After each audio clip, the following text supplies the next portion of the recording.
Hoje o Diário da Fé quer deixar aqui uma reflexão sobre a morte de Olavo de Carvalho, um grande professor brasileiro, aonde ele não se rendeu ao capitalismo, o financeiro, para aquelas pessoas que não conhecem o que é capitalismo.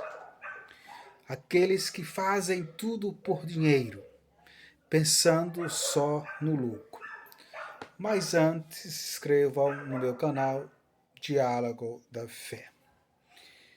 Quando a gente vive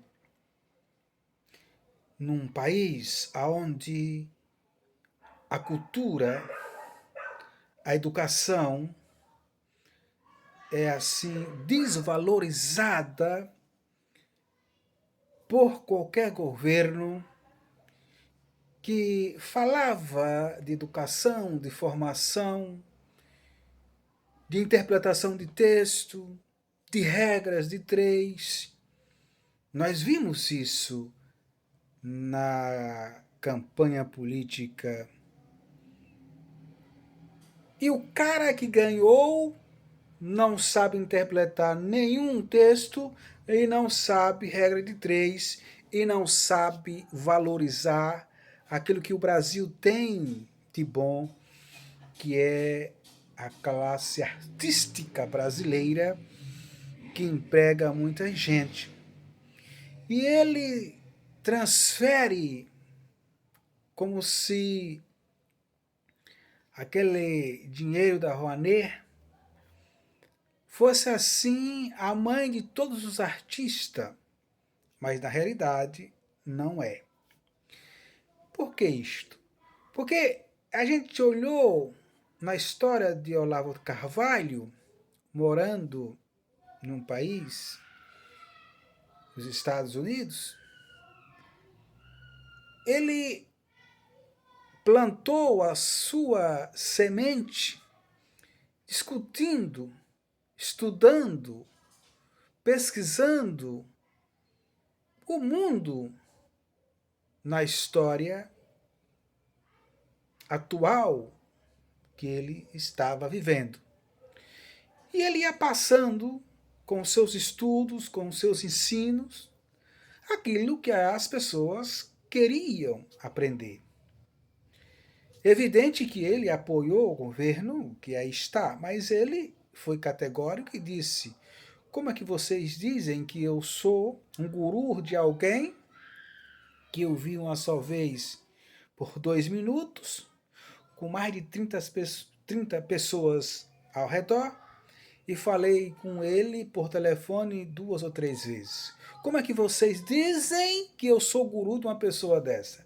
Aí já se observa a falta de inteligência de alguns brasileiros em dizer que ele foi guru do governo atual.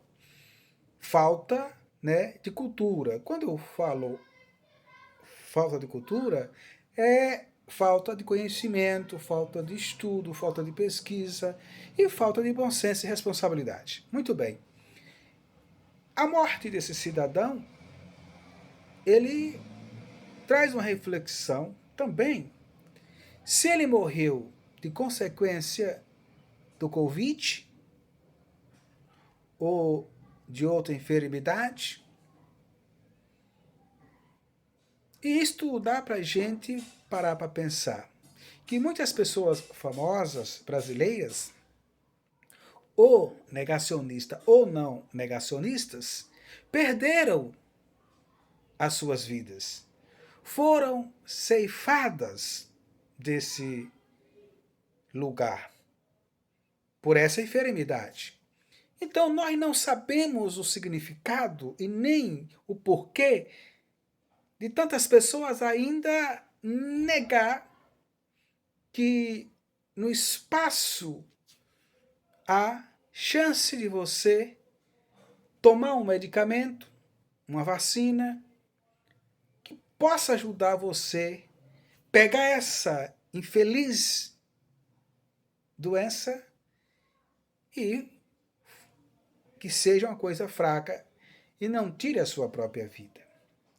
Mas tudo bem. O que eu quero dizer é o seguinte: se cada um pensasse de maneira positiva para ajudar os outros e não negativa, a gente não tinha guerra, não tinha miséria, não tinha fome, não tinha absolutamente nada. Porque a gente pode olhar agora, com a morte de Olavo de Carvalho, um cara bem estruturado na formação que ele tem e teve e levou com ele, que tudo tem um fim. Tudo tem seu tempo. E agora ele não existe mais nesse tempo, mas em um tempo desconhecido que só ele sabe agora aonde é que ele está. Nós podemos aqui fazer várias colocações e interpretações da vida pós-morte. Nós podemos parar aqui e achar, pegar a Bíblia e ler qualquer capítulo e a gente achar tudo o que a gente vem a dizer em relação à morte. Sabemos de tudo, mas eu digo que a gente não sabe de nada. Muito bem. E pensando bem, Olavo de Carvalho, para muitos, deu uma coragem para que você pudesse refletir, pensar e falar. Eu, particularmente, li livros dele e eu aprendi com ele o modo de falar, não os palavrões que ele usava, mas isso é uma característica dele, né? Mas eu observava, eu absorvia algo que eu percebia na minha mente, que aquilo servia para que eu pudesse colocar em prática o meu modo de me expressar diante dos outros, para que eu pudesse ser ouvido naquilo que eu viesse a falar. Então ele dava este poder de você observar esse homem falar e você aprender com ele. Porque muitas pessoas têm medo de falar em público, têm medo de abrir a boca, de se expressar, porque também tem medo de errar. Porque a nossa língua é muito traiçoeira. A gente tem dois modos de falar, que é uma linguagem culta para os inteligentes burros e para os semi-analfabetos ou analfabetos, ou pessoas simples, que usa a chamada língua coloquial do dia a dia. Por que eu digo burra? Porque muitas pessoas acham, por ter uma simples faculdade, que eles estão imunes de falar o português certo ou errado. Não, todos nós temos essa dificuldade. Mas o que importa é o feijão, a farinha, o arroz, a batata chegar na mesa, porque é o agricultor que planta, que colhe, e eles não se preocupam se falar o certo ou errado, mas tudo aquilo que está na tua mesa vem dessas pessoas que usam a língua coloquial e não a língua culta. É bonito falar correto? É, mas o mais bonito é respeitar os outros como ela é e Deus o fez. Porque se você for olhar a língua portuguesa, todos os artimanha que ela tem na fala, na escrita, ela é criada por nós, pelos acadêmicos, pelos professores, pelo Tratado de Portugal, Brasil.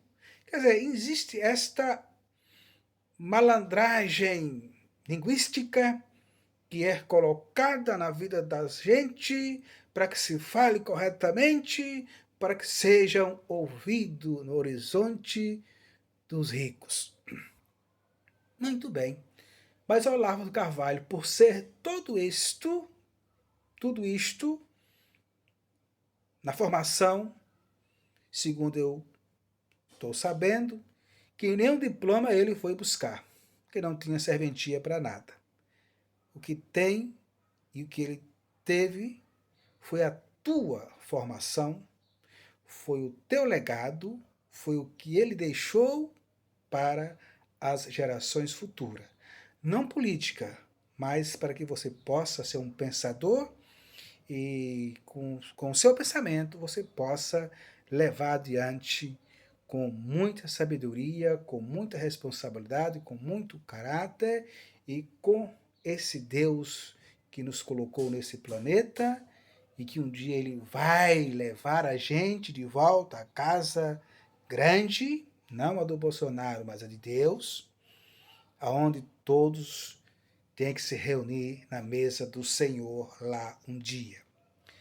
Então, para você leigo, para você leiga, para você estudado, graduado, formado, Olavo de Carvalho é uma peça cultural que se foi fisicamente, mas os seus escritos que ele deixou é eternamente.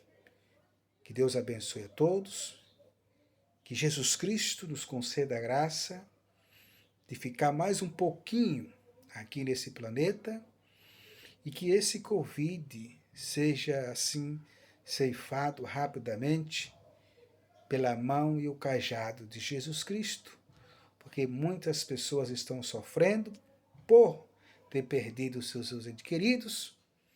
E para essas pessoas que estão ainda batendo de frente com a realidade que estamos vivendo, abra seu olho, cuide-se de você.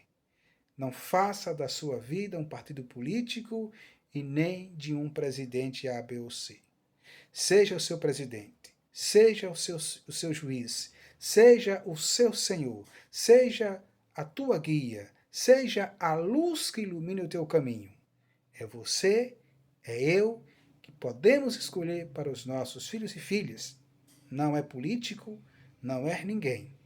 Faça aquilo que você quer para você, faça para os outros. Porque neste mundo, ninguém leva absolutamente nada. Até porque quando a gente vai, é os outros que levam. Dentro de um caixote, arrastado, e depois é jogado no túmulo, e todos voltam para casa, e ali fica todo o seu legado, ali fica toda a tua história, ali fica o seu partido político, o seu guru, o seu mestre, tudo aquilo que você acreditava, hoje você perdeu essa graça, porque a vida sua aqui na terra não existe mais. Deus abençoe. Que Jesus abençoe a cada um de nós, para que possamos cada vez mais ter vida em abundância e não uma vida de guerra e de divisões. É o que nós estamos vendo hoje. Deus abençoe a todos.